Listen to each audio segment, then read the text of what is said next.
cell phones. Light up the sanctuary. Cell phones.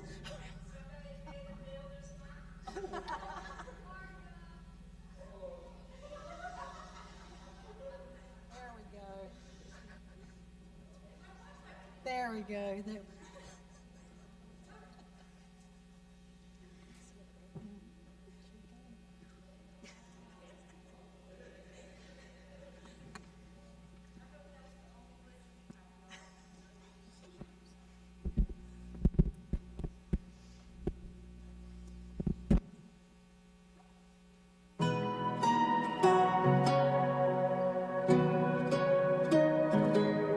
There's torn up pages in this book, words that tell me I'm no good, chapters that define me for so long. But the hands of grace and endless love dusted off and picked me up, told my heart that hope is never gone. God is in this story, God is in the details, even in the broken parts. He holds my heart, He never fails. When I'm at my weakest, I will trust in Jesus. Always in the highs and lows, the one who goes before me. God is in this story.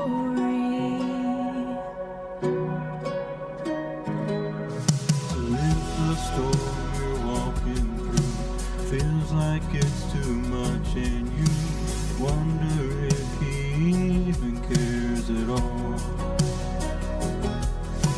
Hold on tight to what you know. He promised He won't let you go. The song of healing's written in His scar. God is in this story, God is in the details, even in the broken parts. He holds my heart, He never fails. When I'm at my weakest, I will trust in Jesus. Always in the highs and lows, the one who goes before me. God is in this story. If it reads like addiction, if it reads like disease, He's the one who frees the prisoner. He's the healer of all things. If it reads like depression, if it reads broken home, He's the one who holds your sorrow. He won't leave you here alone. God is in this story, God is in the details, even in the broken parts. He holds my heart, He never fails. When I'm at my weakest, I will trust in Jesus. Always in the highs and lows, the one who goes before me. Always in the highs and lows, the one who goes before me. God is in this story. God is in my story.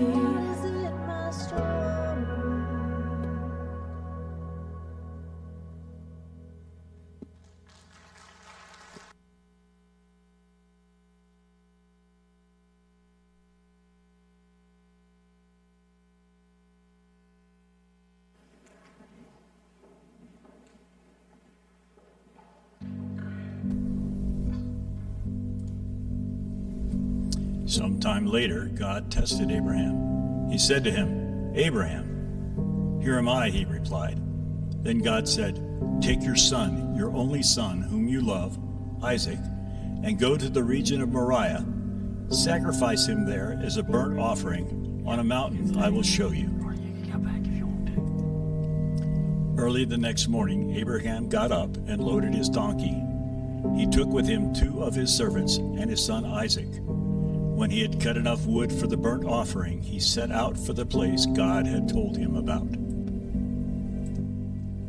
On the 3rd day, Abraham looked up and saw the place in the distance. He said to his servants, "Stay here with the donkey while I and the boy go over there. We will worship, and then we will come back to you."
Here I am, my son.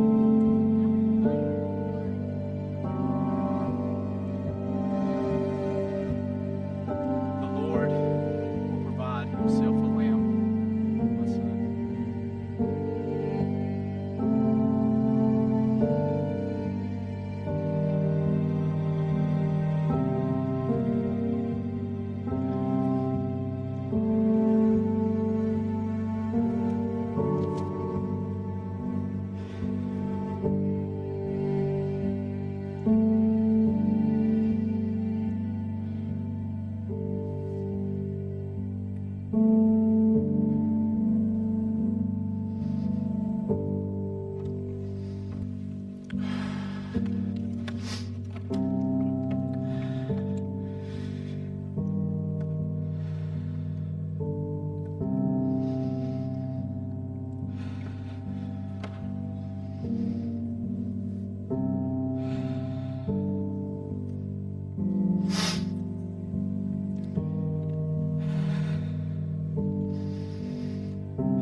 Abraham, Abraham, Yes, Lord.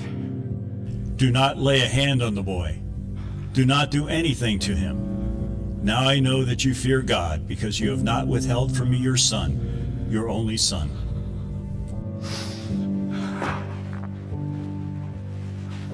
Abraham looked up, and there in a thicket he saw a ram caught by its horns. He went over and took the ram and sacrificed it as a burnt offering instead of his son. So Abraham called that place, "The Lord will provide." And to this day it is said, "On the mountain of the Lord it will be provided."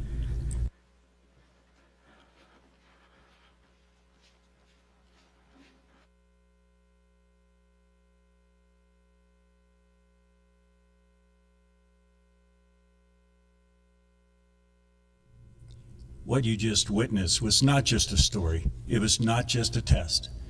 Because as you saw in Genesis 22, God told him to sacrifice the very son he had promised would carry the covenant. The assignment didn't make sense. It was a moment where everything God had promised seemed to contradict what God was asking. Yet I knew his character. I knew he was a God that was faithful. He is faithful to his word. So I knew if he promised Isaac, then somehow even this would fit into his master plan. And I was that son. I didn't hear what you heard, but I knew enough to know that something just wasn't right. I felt the weight that you carried through the silence and the heaviness, that something, it just wasn't right. It was 3 days, 3 long days, where the moments of silence spoke when the words failed. Oh, it was a time of struggle, all right. It was a time I struggled with questions. I couldn't find the answers in my mind, but I knew in my heart that it called for complete and immediate obedience. And if we're honest, all of us find times in our lives where God allows us to walk into and through situations that don't make sense either. You see, we have diagnosis that doesn't make sense. The loss that we experience oftentimes does not make sense. The waiting doesn't make sense. But the instruction sometimes also doesn't make sense. So what do you do when the assignment doesn't make sense?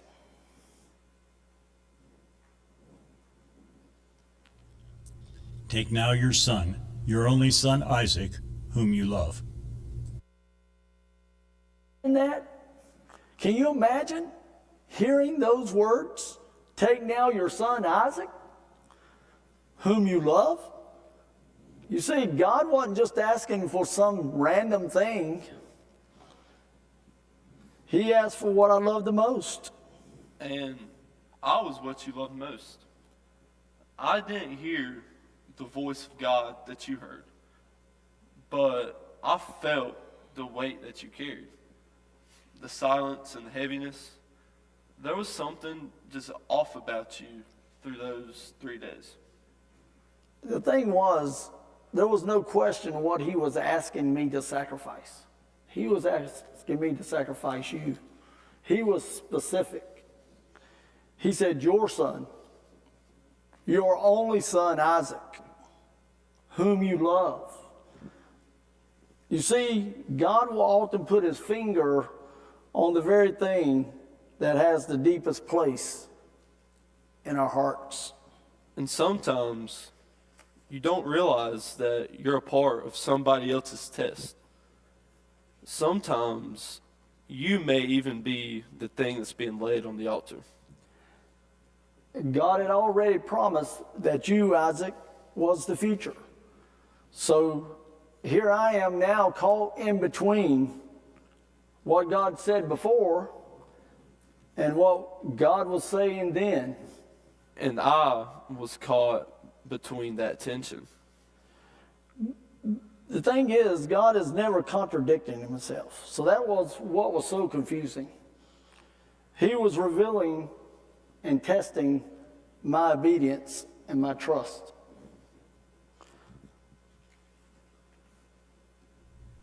So Abraham rose early in the morning. I saw no need for argument. I saw no need for delay. It was clear what God was asking. I saw no need for negotiation. So I just simply got up early and began to do what he asked me to do. You didn't tell me everything, didn't tell me all the details, but you didn't hesitate either. And there's something so powerful about watching someone, especially someone like my father, obey God even when they're hurting. You see, there again, when the assignment doesn't make sense, when the story doesn't make sense. You see, when we delay obedience, that becomes disguised as disobedience. I didn't gather a committee. I didn't try to get a second opinion. I knew my God. I simply obeyed. And I followed, not because I understood what was going on, but because I trusted you as my father to do what's right in God's will. Then on the third day, I had 3 days to think, 3 days to wrestle with this thing that God was calling me to do, 3 days to feel this heavy weight of what I was actually going to have to do because of what God called me to. And for me, 3 days walking beside you, 3 days wondering why you were off. You weren't saying much. 3 days carrying that wood on my shoulders. And through that, I didn't realize how much more weight I was carrying than that. You see, son, faith is not the absence of emotion. Faith is moving forward in spite of the emotion. And then I asked you the question. Behold the fire and the wood, but where is the lamb? I really wasn't trying to be difficult. I needed an answer. I wanted an answer. My son, God will provide himself a lamb.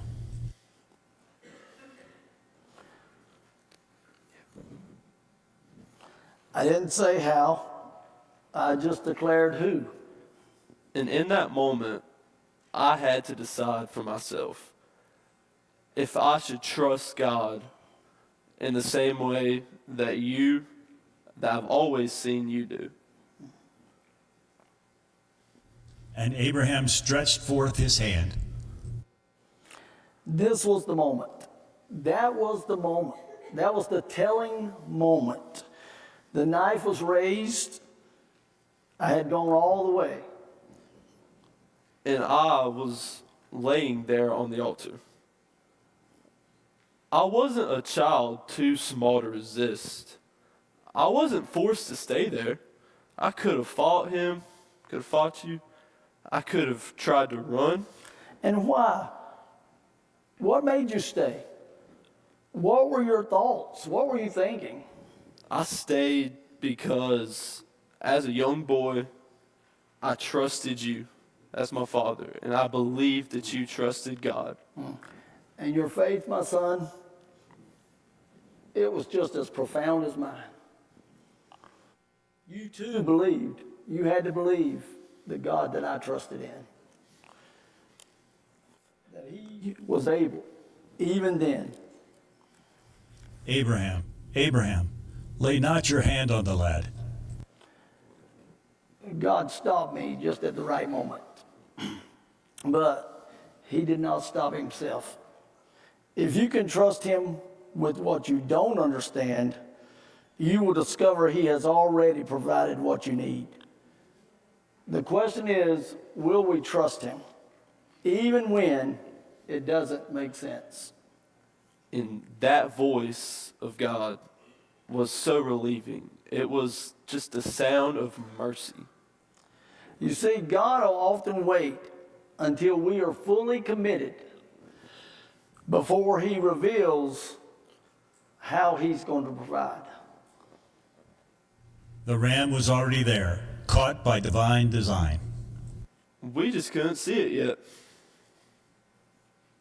You know, Isaac, this story was never just about you and I, It was pointing forward to another father and another son, where there would be no ram. and the son would not be spared. Jesus would be the one carrying the wood, Just how I did. but he would become the sacrifice. Because what God stopped there on Mount Moriah, he was willing to do it himself. So what do we do? What do we do when it doesn't make sense? Well, from a son's perspective, I learned to trust the voice of the one who's always been leading me. And from a father's perspective, you trust the God who gave the assignment to begin with. You walk even when it's heavy. You obey even when it's unclear. You stay even when it gets hard. You believe even when you don't see. And you worship even when it hurts.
is no way through.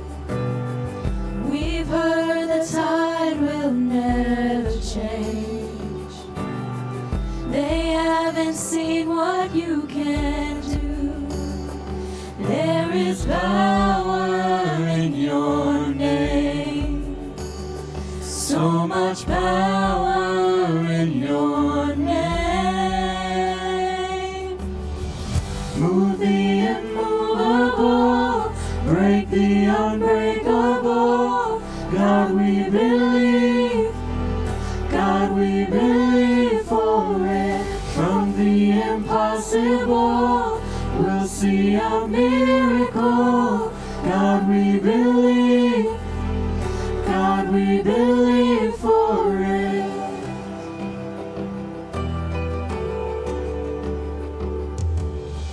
We know that hope is never lost. Oh, but there is still an empty grave. God, we believe no matter what, there is power in your name. So much power in your name. Move the immovable, break the unbreakable. God, we believe. God, we believe for it. From the impossible, we'll see a miracle. God, we believe. God, we believe for it.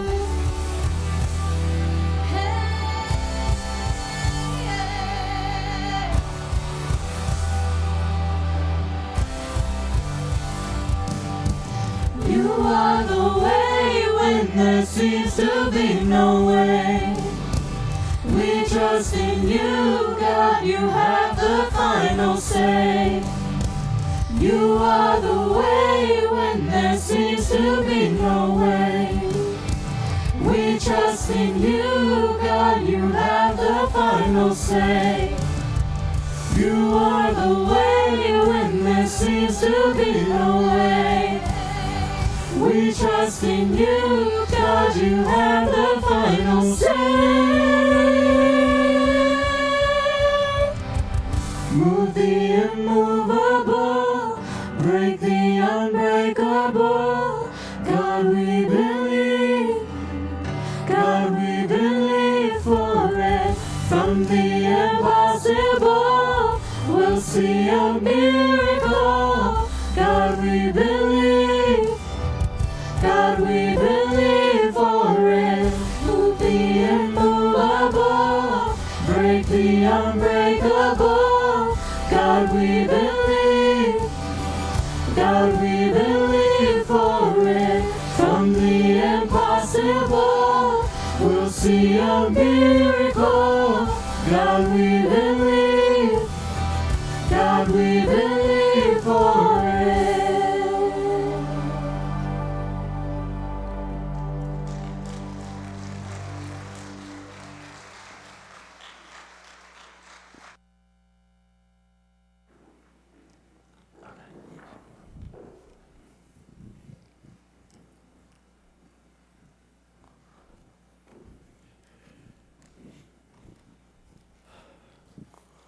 Some of you are carrying questions. Some of you are carrying an assignment that feels heavy. Some of you may feel like you're the one on the altar. And some of you feel like you're the one holding the knife.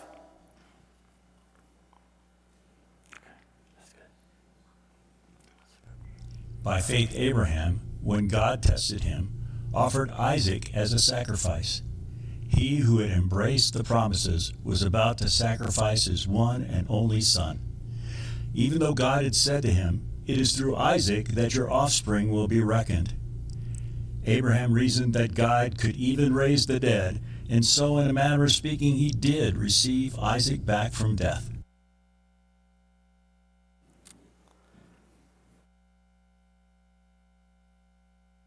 It's simple. All of us have a story. God is continuing to write in our lives. Some of you today are carrying a heavy load, a heavy burden. Today, we have talked and sang a lot about He leads, He guides.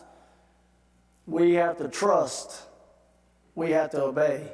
That is our response to God's assignment, even when it don't make sense. There's a lot of times that God calls us to do things that doesn't make sense. There's been many times in my life where God has asked me to do things that didn't make sense. I couldn't figure it out, but God always had a pathway forward to make it work. He's doing that in your heart today. He's doing that in your life today. So today, maybe you have some Isaacs that you need to bring and lay at the altar and give to God. Maybe it's those excuses that you've been making. Maybe it's those questions you have. It's okay to have the questions, but it's okay for us to find the answers in the right place. We want to give you time today to respond to God's call and what God may be doing in your heart this morning. So as we stand and as we sing, I want to invite you today just to make use of this altar. Let's don't make the altar of a foreign place. Let's use the altar for what God intended for it to do, and that is to do business with our Father this morning. I invite you to do so.